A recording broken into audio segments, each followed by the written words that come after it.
This is Professor Belton. This is Trigonometry Chapter 2, Section 1. This is Part 3 of 3. The last two pieces we're going to do are the C and the D. The first being the C. C is going to give us what's called a phase shift. So we know now that the A affects the amplitude, B affects the period, and now we're going to see that C affects the starting point, which is basically a phase shift. That phase shift can be to the left or to the right. It's just a horizontal slide of the graph. Okay. All right. Let's see what happens in an example.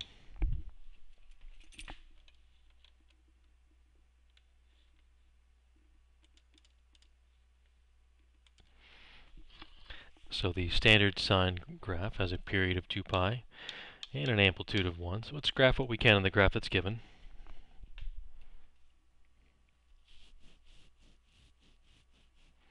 Oh, we need to move this down a little bit.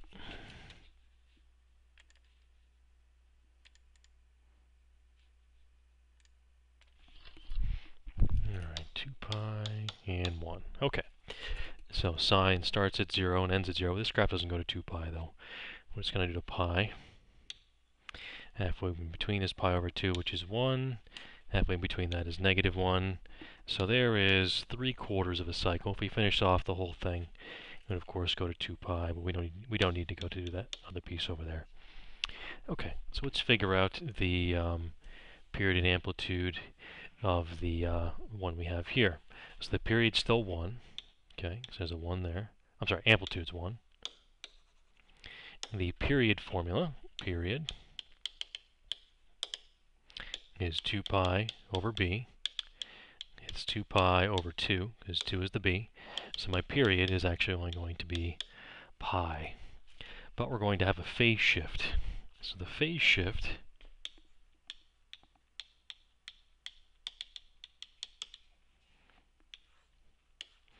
is x equals c over b.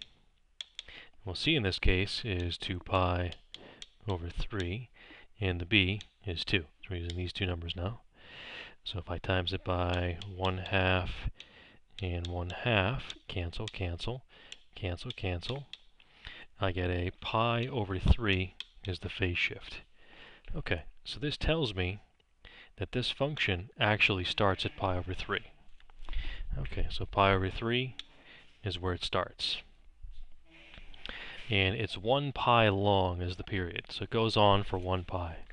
So it starts here, and it goes this far.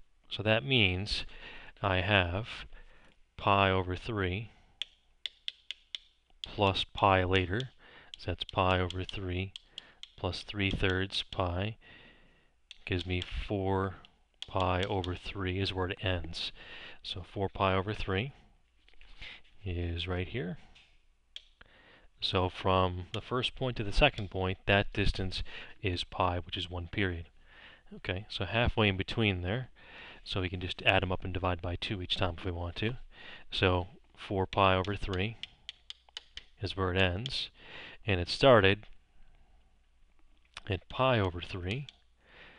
And I can divide that by 2 to get the midpoint. So that's 5 pi over 3 over 2. So I can multiply by 1/2 and 1/2. So that's going to give me 5 pi over 6 is halfway in between. Okay, so there's the halfway in between. And then halfway between those, we can do those again using the midpoint formula. Alright, let's erase this.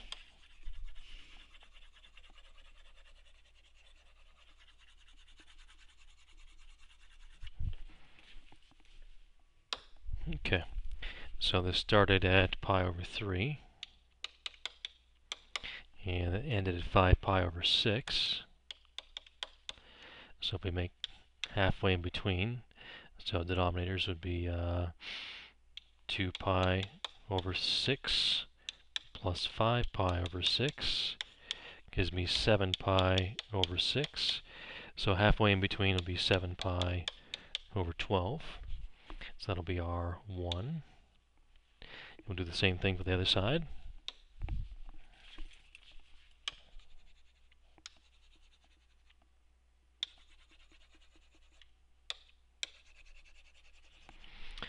On the other side, He goes from 5 pi over 6 to 4 pi over 3.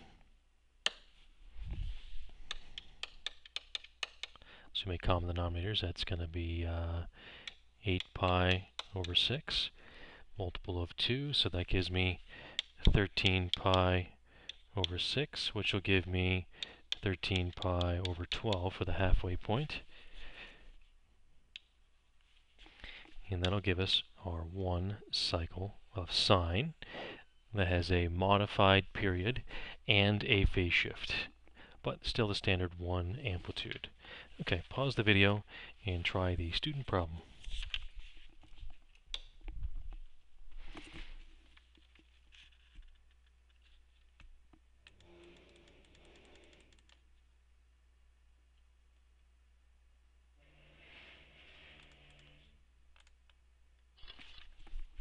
Okay, so for cosine,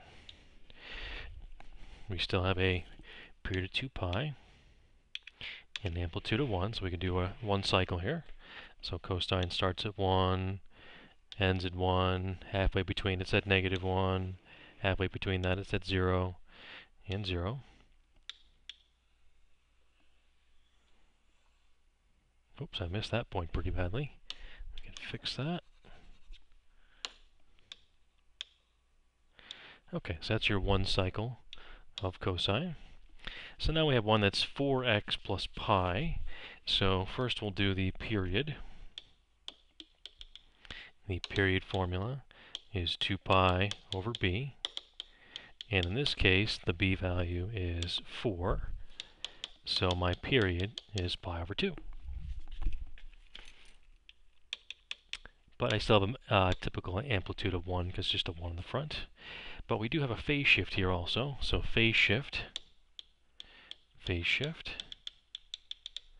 that formula is x equals c over b.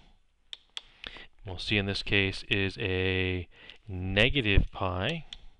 Because remember what the formula, the typical formula is y equals a times cosine of bx minus c. Since it's a plus pi, it had to have been a minus pi. And the b value, of course, is a 4. So that is our phase shift. That is our starting point. Okay. So let's do, we'll keep it as red there. Negative pi over 4 is our starting point. Okay. And the phase is pi over 2. Okay. So and that starts here. And this is the distance it actually goes. So that means negative pi over 4 plus pi over 2 is going to give me pi over 4 is where it ends. So it's going to end at pi over 4. So halfway in between it's at -1. Halfway between it's at 0. So there is my cosine. Obviously keep going, but you get the idea from there. Okay, so this distance right here between those two is pi over 2, which is 1 period. Okay. All right, let's go to the next page.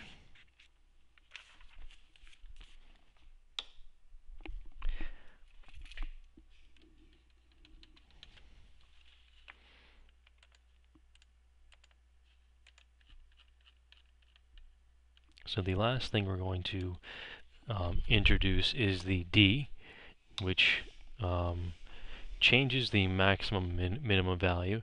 It basically gives you a vertical shift, either vertically up or vertically down. Okay, so that's the last piece. Okay, so let's try an example using the two new formulas, d plus absolute value of a, d minus the absolute value of a. Okay, starting with blue. Your typical sine has a period of 2 pi and an amplitude of 1. So put that on here. So starts at 0, ends at 0, halfway in between is 0, halfway between is 1 and -1. Okay, I missed a point there, but that's okay. So if we have this one, we'll turn this to red. My amplitude is now 2, because I have a 2 here. The period formula is 2 pi over b.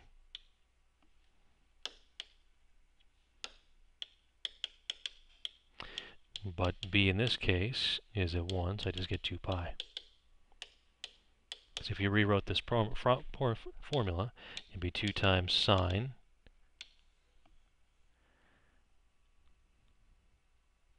actually, let's rewrite it down below. I'll leave a little bit more room. It would be y equals 2 times sine of 1 times x minus 0 minus 1. Okay, so phase shift,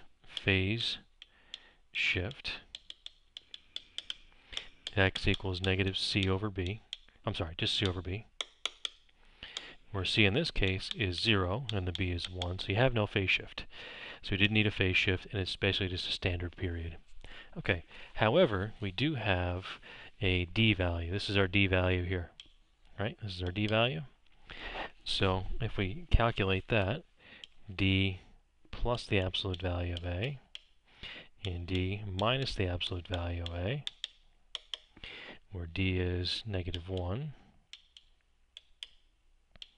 and our a value is 2, we're going to get 1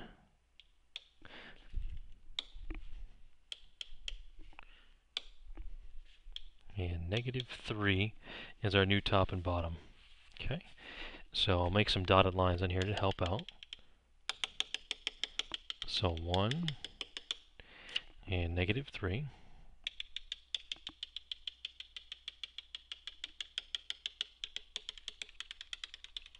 Okay, those are our new top and bottom.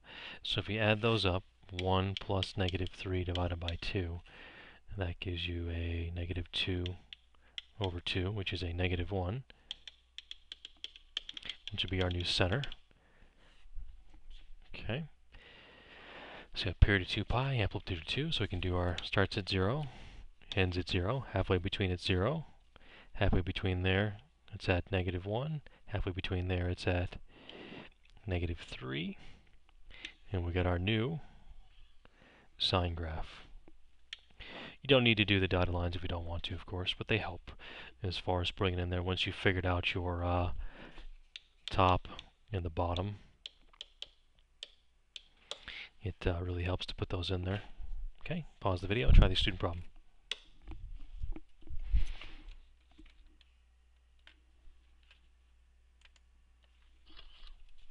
Okay, cosine, we'll do that first. Your typical cosine has a period of 1 and an amplitude of, I'm sorry, that's backwards. Period of 2 pi and amplitude of 1, so we put that on here. Cosine starts at 1 and ends at 1. And halfway in between it's at negative 1. Halfway between it's 0 and 0. And there's one cycle of your standard cosine. Okay. So we go to the next one. We have now an amplitude of 1/2, since we have a value. The period formula is 2 pi over b, but b in this case is 1, so that doesn't matter. That's just going to be 2 pi. And as far as a phase shift, that's x equals c over b. Of course, b was the 1, but c, there isn't a c, so that's just a 0. So we have no phase shift. But we do, however, have a vertical shift up and down, because we have our formula, d plus the absolute value of a, and d minus the absolute value of a, and d in this case is a 2. So it's 2 plus and 2 minus the absolute value of an amplitude, which is a 1/2 in this case. So we have 2.5 and 1.5. Okay. Alright, so I'll put the dotted lines on here at 2.5 and 1.5.